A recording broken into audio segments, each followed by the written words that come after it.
She thought hug meant fight. Now we hug.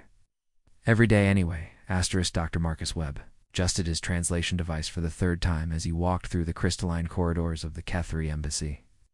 The walls pulsed with a soft blue, light that seemed to respond to his presence, a technology far beyond anything Earth had developed. As humanity's leading xenolinguist, Marcus had spent years preparing for this moment. First contact with the Cathari, a warrior society that had only recently joined the galactic community. The embassy felt more like a fortress than a diplomatic building.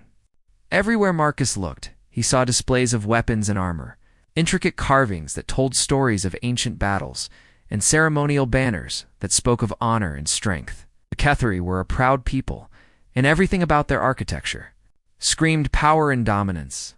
Marcus checked his wrist display. He was already 10 minutes late for the welcoming ceremony, and punctuality was supposedly crucial in Cathari culture. The embassy's layout confused him. Every corridor looked identical, with the same prismatic walls and floating light sources. His map showed he should be close to the main hall, but he couldn't find the entrance anywhere. Turning a corner, Marcus nearly walked straight into the most imposing figure he had ever seen. She stood almost 8 feet tall, with deep purple skin that shimmered like starlight. Her silver hair was braided with metal threads that caught the light, and her eyes were the color of molten gold. She wore armor that looked both ancient and impossibly advanced. With symbols that seemed to move and shift across its surface, Marcus knew immediately that this was someone important. The insignia on her chest marked her as high-ranking military, possibly one of the legendary Cathari commanders he had read about in the briefings. 2 other Cathari flanked her, clearly her subordinates, their postures radiating respect and alertness, remembering his cultural training. Marcus straightened his shoulders and made eye contact. The Cathari respected strength and directness. Weakness was considered insulting. He activated his translator and spoke clearly. "Greetings, honored warrior. Seem to have lost my way to the reception hall. Would you guide me there?" The moment the words left his mouth, Marcus knew something had gone terribly wrong. The tall woman's golden eyes widened in shock, and her companions stepped back as if he had just pulled a weapon.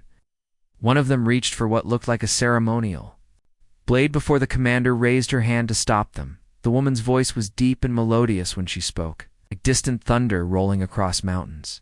The translator worked quickly, rendering her words in English that made Marcus's blood run cold. "I am Commander Zara Vex of the Third Fleet, protector of the Northern Territories, and keeper of the ancient ways.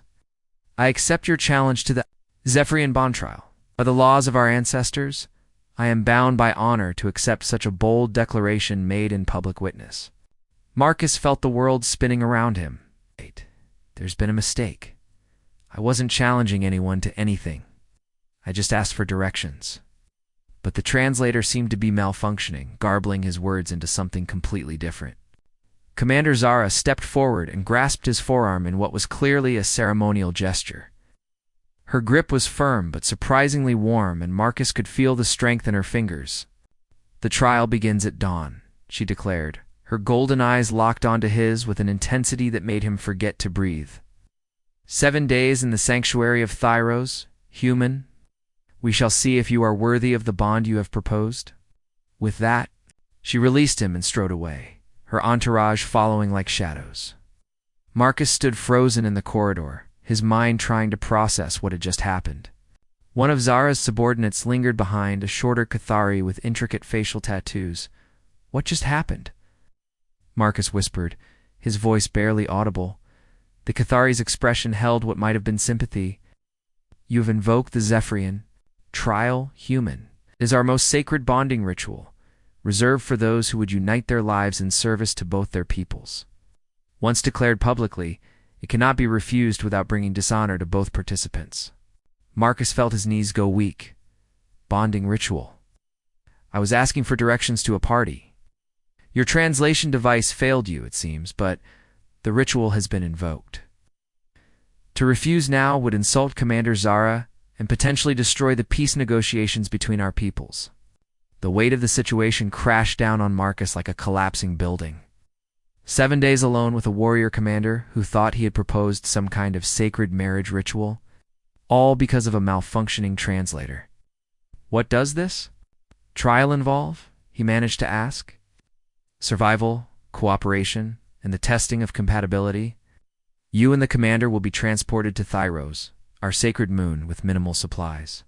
If you can work together to survive the 7 days, the bond is considered blessed by the ancestors. Marcus ran his hands through his hair, a nervous habit from childhood. I need to contact my delegation immediately. Lakethri nodded solemnly. I will escort you to the reception hall, but understand this, human. The Zephyrian trial is not just ceremony. It is the foundation of our society's most sacred bonds. To break it carelessly would have consequences beyond your understanding. The shuttle ride to Thyros passed in uncomfortable silence. Marcus sat across from Commander Zara Vex, acutely aware of her golden eyes studying him with the intensity of a predator evaluating prey. The transport was Cathari design, all smooth curves and organic shapes that seemed grown rather than built. Through the viewport, Marcus watched as Thyros grew larger, its purple and silver surface streaked with what looked like vast forests and mountain ranges. Ambassador Chen had been furious when Marcus explained the situation. The diplomatic mission hung in the balance, with the Cathari High Council making it clear that any insult to Commander Zara would be taken as an insult to their entire civilization. Marcus had no choice but to go through with the trial, despite having no idea what he was walking into. Tell me about your world, human, Zara said suddenly, her voice cutting through the silence like a blade. The translator rendered her words with perfect clarity now. Having been recalibrated by the embassy's technical staff, Marcus looked up, startled. Earth, it's diverse. Many different climates and peoples are still learning to work together. As one species, Zara's expression remained neutral. And you chose to study other species rather than master your own? There was no judgment in her tone, but Marcus felt defensive anyway. Understanding others helps us understand ourselves. Languages, cultures, the way different minds work, it's all connected. Wisdom or weakness? Zara asked, tilting her head slightly. Wisdom, I hope. It's for the first time since their disastrous meeting, something that might have been approval flickered in her golden eyes. We shall see. The shuttle touched down on Thyros with barely a whisper. The pilot, another Cathari warrior, handed them each a pack containing basic supplies, water purification tablets, emergency rations for 3 days, a basic shelter unit, and what looked like a distress beacon. 7 days, the pilot said solemnly. The beacon will bring rescue if needed, but using it means failure of the trial. Marcus shouldered his pack, trying not to think about all the ways he could die on an alien moon.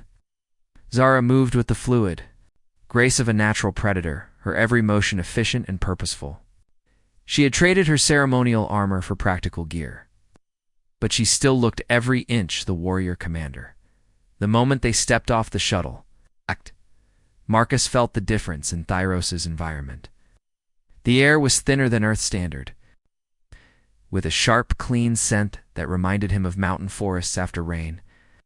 The gravity was slightly lighter, making each step feel oddly bouncy. Strange bird-like creatures called from the purple leaf trees, their songs unlike anything he had ever heard. The sanctuary extends for 50 kilometers in all directions, Zara explained as the shuttle lifted off behind them. There are predators, weather patterns that can turn deadly without warning, and terrain that will test every survival skill you possess. Marcus nodded, trying to project confidence he didn't feel. What's the plan? Zara studied the landscape with tactical precision. Water first, shelter second. Then we establish a routine that will keep us alive for 7 days.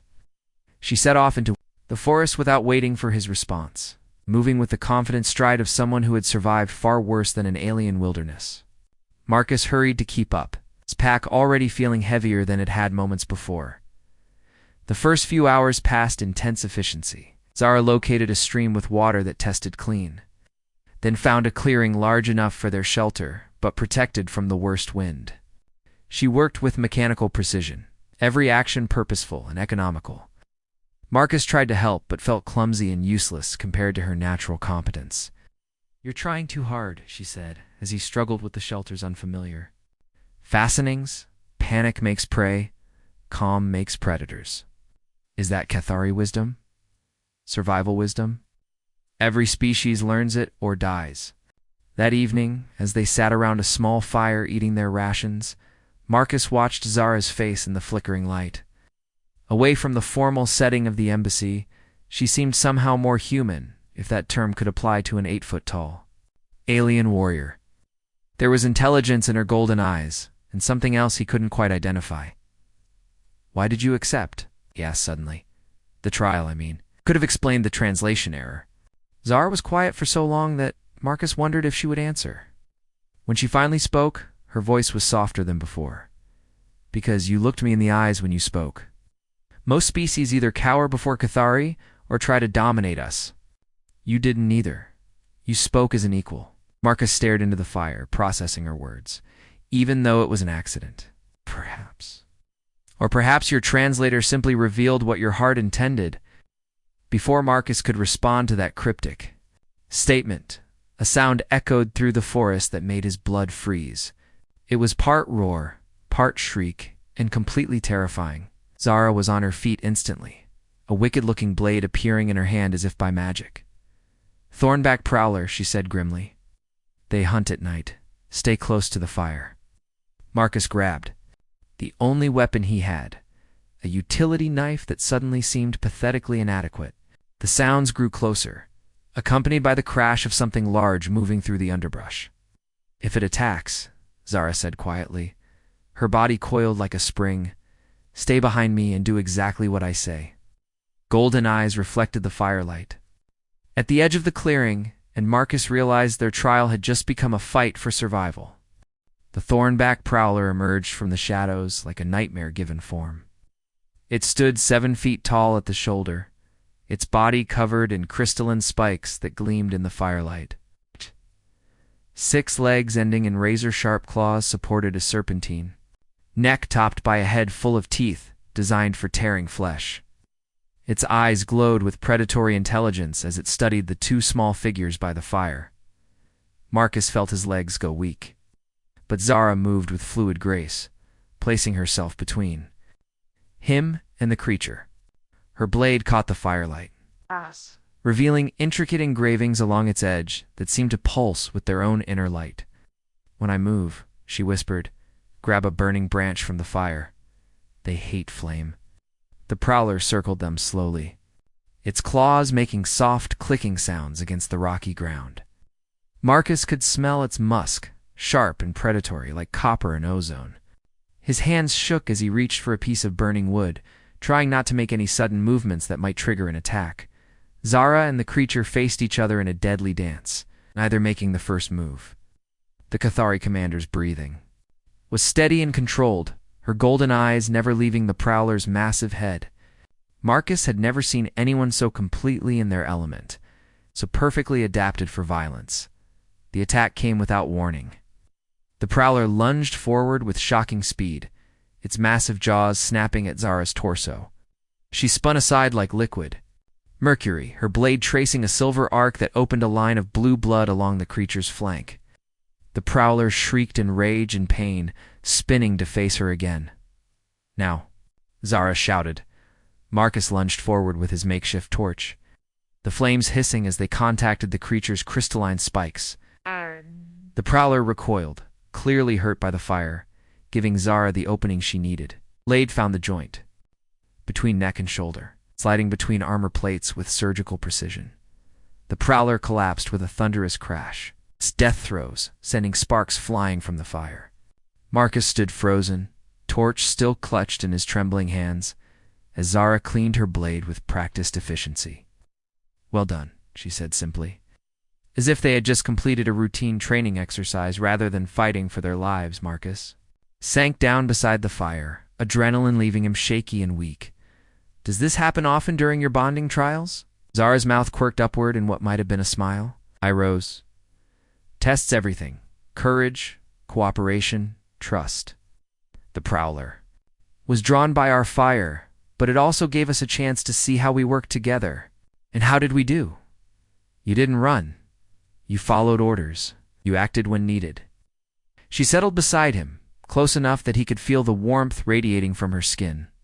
Many warriors would have fled. They sat in comfortable silence, watching the fire crackle and listening to the night sounds of Thyros. Marcus found himself stealing glances at Zara's profile, noting the elegant line of her jaw and the way the firelight caught the silver threads in her hair. When she caught him looking, he felt heat rise in his cheeks. "What is bonding like among your people?" she asked, her voice curious rather than mocking. Marcus considered the question carefully. "It varies. Some bond for practical reasons shared. Resources, raising children together. Others seek emotional connection, someone who understands their thoughts and dreams. And you? Have you bonded with another?" "No," Marcus admitted. "My work has always come first. Studying languages and cultures, preparing for missions like this one. I never found someone who understood that passion." Zara nodded slowly. "Cathari. Commanders rarely bond.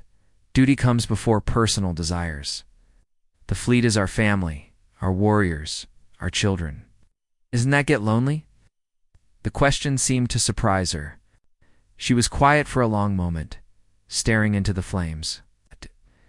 "Loneliness is weakness. We are taught to be complete unto ourselves. But you accepted the trial anyway." She paused, seeming to struggle with the words. "When you spoke to me in that corridor, you didn't see a commander or a warrior. You saw me? It has been many years since anyone looked at me that way." Marcus felt something shift between them, an invisible barrier falling away. Without conscious thought, he reached out and touched her hand. Her skin was warm and, surprisingly, soft beneath his fingers. "I see you now," he said quietly. Zara's golden eyes met his, and for a moment, the proud warrior commander seemed almost vulnerable. The trial is meant to test compatibility. It's to see if two beings can truly understand each other beyond the boundaries of species and culture. "And what do you think so far?" Instead of answering with words, Zara leaned closer. Their faces were inches apart, and Marcus could see flecks of amber in her golden eyes. When she kissed him, it was gentle and tentative. Nothing like the fierce warrior who had faced down the thornback prowler. The kiss deepened, and Marcus felt something electric pass between them. Her lips tasted like alien spices and adventure, like the promise of worlds he had never imagined. When they finally broke apart, both were breathing hard. "The trial has 4 more days," Zara whispered against his lips. "Then we'd better make them count," Marcus replied. The next morning brought new challenges as a storm system rolled across Thyros.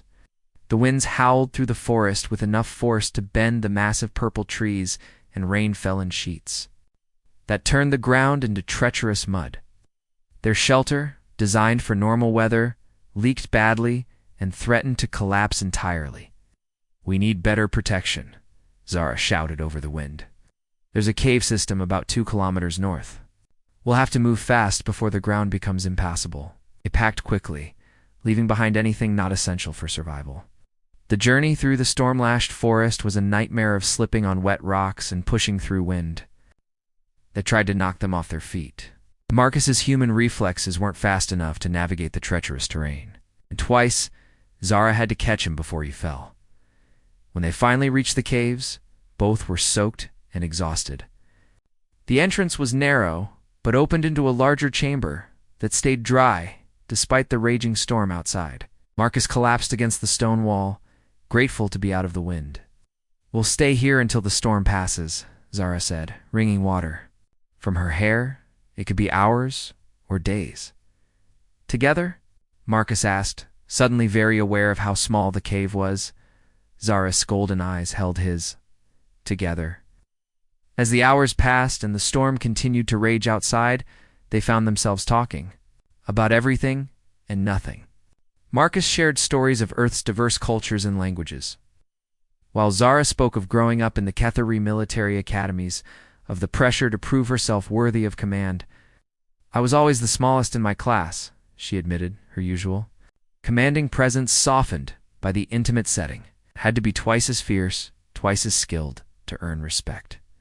"And now, you're one of their most famous commanders." "Famous, yes, but still lonely." The admission hung between them like a bridge, waiting to be crossed. Marcus reached out and traced the line of her jaw with his fingertips, marveling at the contrast between her warrior's strength and the softness of her skin. "You're not alone now," he whispered. This time when they kissed, there was nothing tentative about it. Passion flared between them like wildfire, burning away the barriers of species and culture. In the safety of the cave, with the storm raging outside, they discovered that understanding could transcend language, that connection could bridge any gap between worlds. The storm raged for 2 full days, trapping Marcus and Zara in the cave's intimate confines. What began as shelter became sanctuary, a place where the careful boundaries between species dissolved into something deeper and more primal. They shared warmth, stories, and eventually their bodies. Discovering that passion needed no translation, on the morning of the 5th day, Marcus woke to find Zara already up, standing at the cave entrance and watching the first rays of Thyros's twin suns paint the forest in shades of gold and purple. Her profile was majestic in the early light, every line of her body speaking of strength and grace. "The storm has passed," she said without turning around. Marcus joined her at the entrance, slipping his arm around her waist. She leaned into him, a gesture that would have been unthinkable just days before. The forest sparkled with residual moisture, and the air smelled fresh and clean. "2 more days," he said quietly. "Yes. And then we return to our separate worlds." There was sadness in her voice that made Marcus's chest tight. He turned her to face him, seeing uncertainty in her golden eyes, for the first time since they'd met. "Does it have to be separate?" he asked. Zara's expression was pained. "You are human. I am Cathari. Our peoples barely tolerate each other's existence. What we've found here cannot survive in the real world. Maybe it can. Maybe that's what the trial is really about, not just testing compatibility, but proving that understanding is possible between our species." Before Zara could respond, a new sound echoed through the forest. It was mechanical, rhythmic, and getting closer. Marcus felt his heart sink as he recognized the whine of shuttle engines. "Someone's coming," he said. Zara single quotes warrior instincts kicked in immediately. She scanned the sky until she spotted the approaching craft, sleek, angular, and definitely Cathari, military design.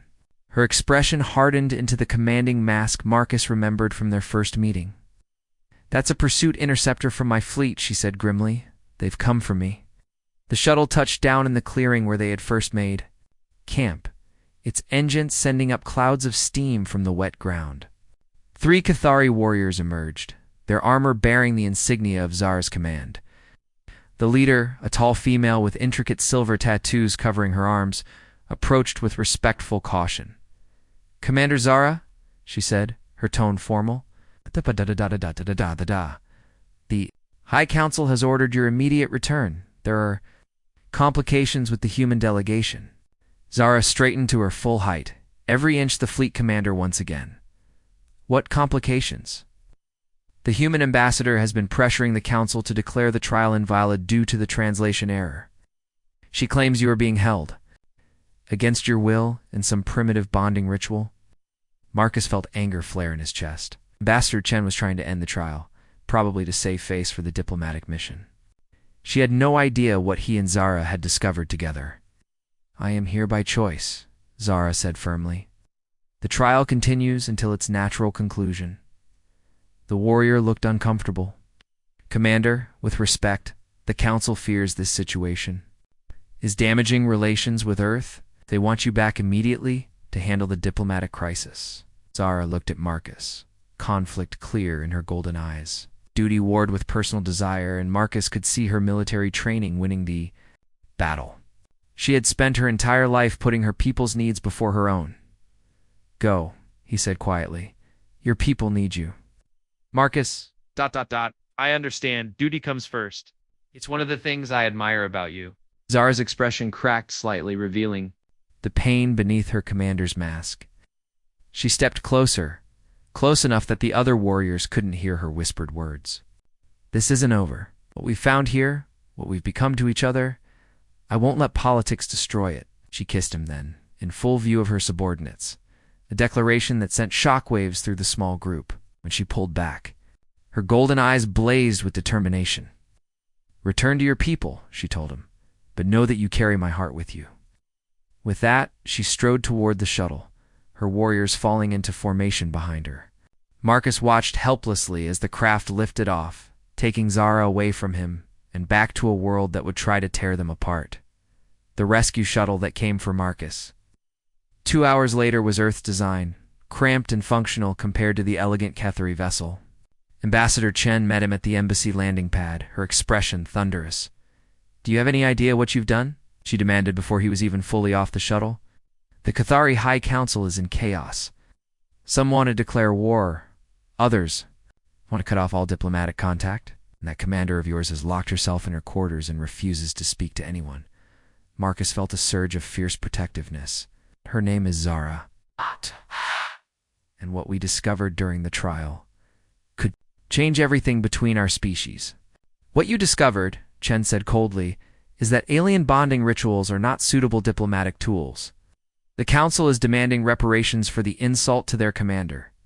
"Insult?" Marcus couldn't keep the anger out of his voice. "Found understanding, connection, proof that our species can work together, care for each other.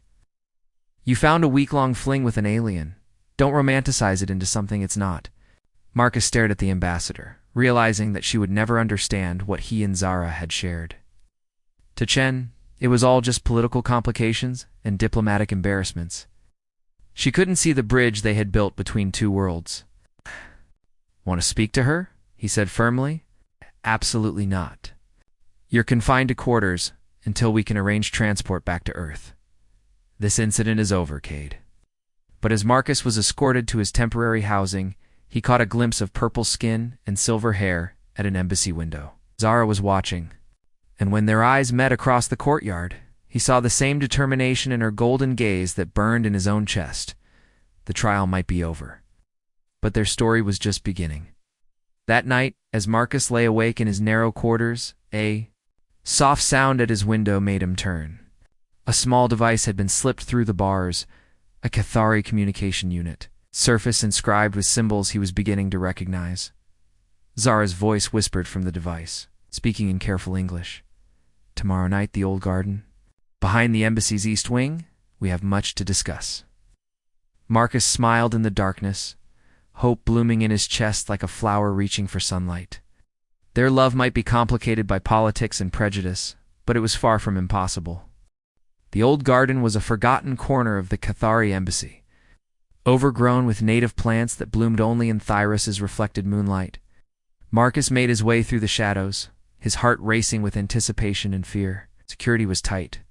After the diplomatic crisis, and if they were caught meeting in secret, it could make everything worse. Zara was waiting for him beneath a flowering tree whose blossoms glowed with soft bioluminescence. She had abandoned her commander's armor for simple civilian clothes that made her look younger, more vulnerable. When she saw him, relief flooded her golden eyes. "You came," she whispered. "Nothing could keep me away." They embraced desperately, holding each other as if trying to memorize every detail of the moment. Marcus breathed in her scent, that unique combination of alien spices and strength that had become as essential to him as air. "What happens now?" he asked against her neck. Zara pulled back to meet his eyes. "The High Council wants to forget this ever happened. They're offering Earth a formal apology and enhanced trade agreements in exchange for your quiet departure. And you, what do you want?" "I want to fight for us. My duty to my people, doesn't have to end," Marcus finished. "Zara, what if we could find a way to serve both our peoples? What if our bond could become a bridge instead of a barrier?" Hope flickered in her eyes. How? Marcus had been thinking about this since the moment she left Thyros. The translation error that started all this, it wasn't random. It was caused by fundamental differences in how our species understand concepts like connection and intimacy. But we've proven that understanding is possible. You're suggesting we become some kind of cultural ambassadors? More than that. Become proof that cooperation is possible. that our species can not only coexist but thrive together.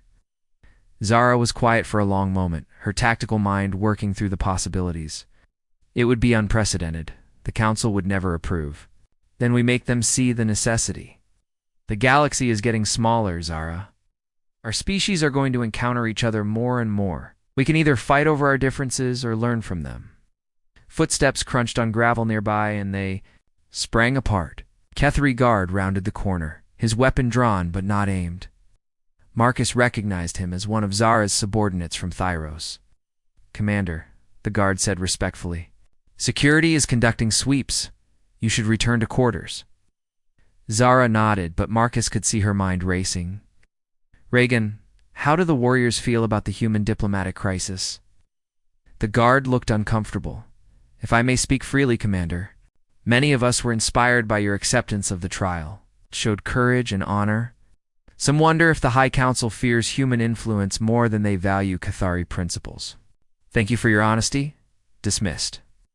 After the guard left, Zara turned back to Marcus with new determination in her eyes. "Perhaps my warriors are not the only ones who question the Council's response." Over the next 3 days, they worked in secret to gauge support among both species. Marcus used his linguistic skills to carefully sound out members of the Earth delegation, while Zara spoke quietly with trusted commanders and warriors. What they discovered surprised them both. Many individuals on both sides were fascinated by their story. The idea that two beings from different species could find genuine connection offered hope for a future of real cooperation rather than mere tolerance. But the political establishments of both worlds were terrified of the implications. "Change is always frightening to those in power," Zara observed, as they met again in the garden. "But fear is not wisdom, and we give them something to hope." "For instead of fear," Marcus replied, "their plan was audacious and risky." During the formal closing ceremony of the diplomatic mission, as both delegations gathered to sign the carefully negotiated treaties, Marcus and Zara would make a public declaration of their intent to bond permanently, not as a political statement, but as individuals choosing to build a bridge between worlds. The ceremony took place in the embassy's grand hall, with representatives from both species dressed in their finest regalia. Ambassador Chen looked relieved.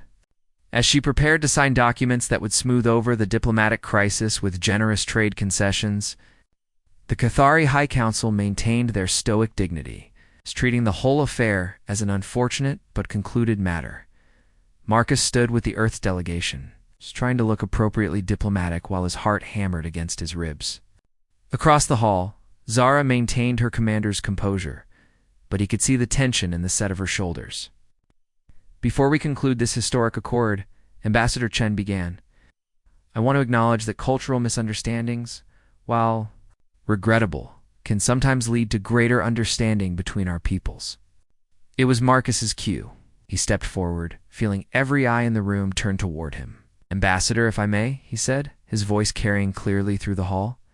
"You're right that misunderstandings can lead to greater understanding.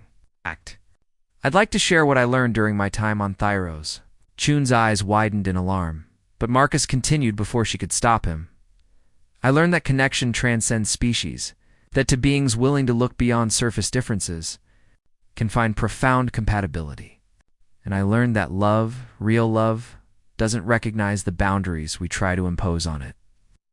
Murmurs rippled through both delegations. Zara stepped forward from her position with the Cathari Council, her golden eyes locked on his. "I learned the same lessons," she said, her voice carrying the authority of command. "The Zephyrian trial revealed truths that no political treaty can address. Dr. Webb and I have found something that our peoples need to see proof that cooperation is not just possible, but natural when fear gives way to understanding." "What are you saying?"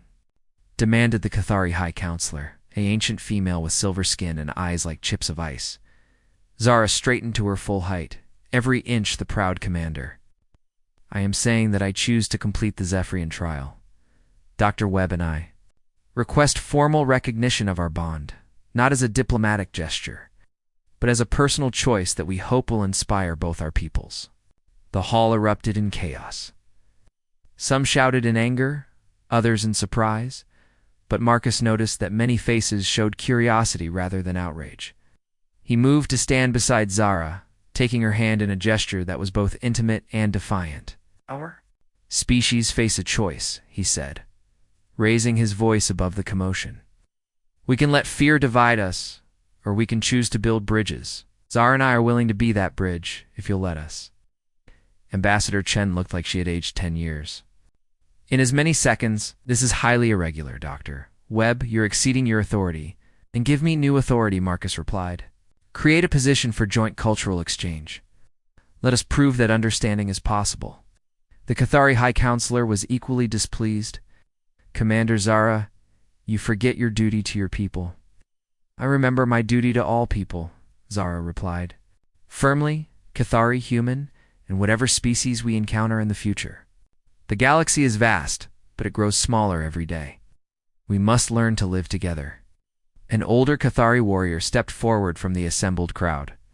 Marcus recognized him as General Vec, one of the most respected military leaders in the Cathari fleet.